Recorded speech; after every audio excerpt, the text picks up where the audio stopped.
大家好，欢迎来到通过微博热搜学习。大家好，今天我们要深入聊一个让很多微博网友特别惊讶的话题。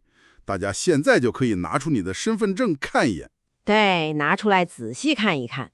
因为我们的任务是带大家了解为什么大家都觉得完全一模一样的身份证，其实有很多不一样的地方。没错，很多人以为全国的身份证就像是用同一台机器复印出来的一样。是啊，这就打个比方，就像手机有不同的特殊文化皮肤一样。这个比喻很贴切，就是定制化的皮肤。对，而且我有个问题，如果我在网上看到一张身份证，上面带有像拼音一样的文字，这会不会是假证啊？哈哈，其实呢根本不是拼音啊，不是拼音吗？是的，那是合法的双语身份证。怎么说呢？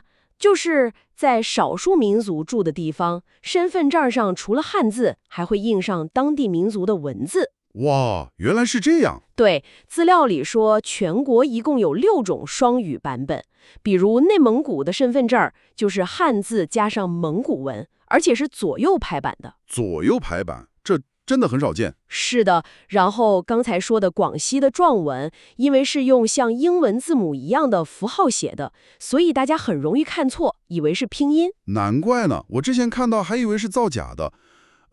另外我还看到资料里说，像南京这样的省会城市，地址上可以直接不写省份的名字。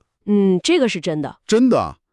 这听起来有点骄傲啊，难不成是为了给印制厂省点墨水吗？哈哈哈，其实不是的，这是因为国家系统的编码逻辑，在警察的数据库里，这些省会城市的代码本身就是唯一的，也就是系统能清楚地认出它。对，系统直接就能认出是哪个城市，所以不需要再加上省份的名字来区分了。外面的字是给人看的，但系统只看里面的代码。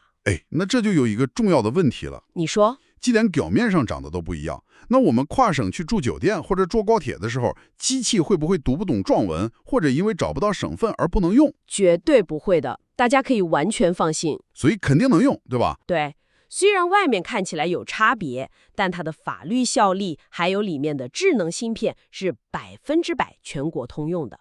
哦，重点是在那个芯片上。没错。身份证的18位号码规则全国都完全一样，比如前6位代表地区，中间8位代表你的生日。这个大家应该都知道。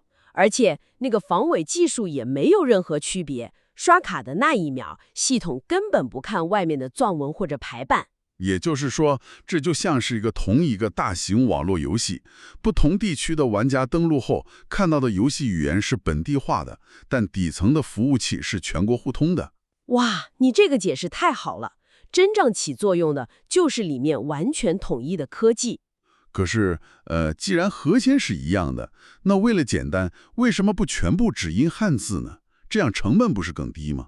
这个设计其实很有意思，它不只是为了方便那些不太认识汉语的少数民族朋友。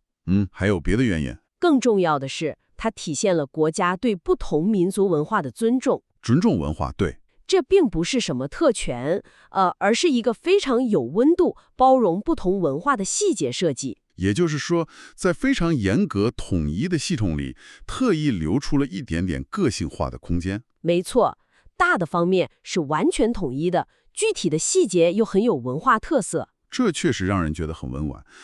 那这也就带来了一个非常有趣的思考题。什么思考题？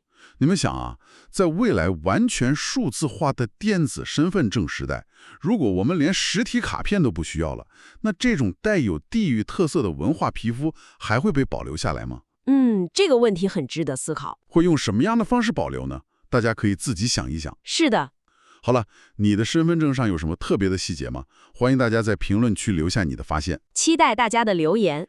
如果你想听我们聊更多微博上的热搜话题，也请在评论区留言。你们想听的这些话题，可能就会成为我们下一期音频的主题。感谢大家的收听。对，请记得给这个视频点赞，并订阅我们的频道，来听更多这样真实有趣的话题。一定要订阅哦。你可以在简介的链接中收听播客，并学习相关词汇。最后，请大家多多分享这个视频，这样频道主就有更大的动力去制作更多精彩的内容了。我们下次见。再见。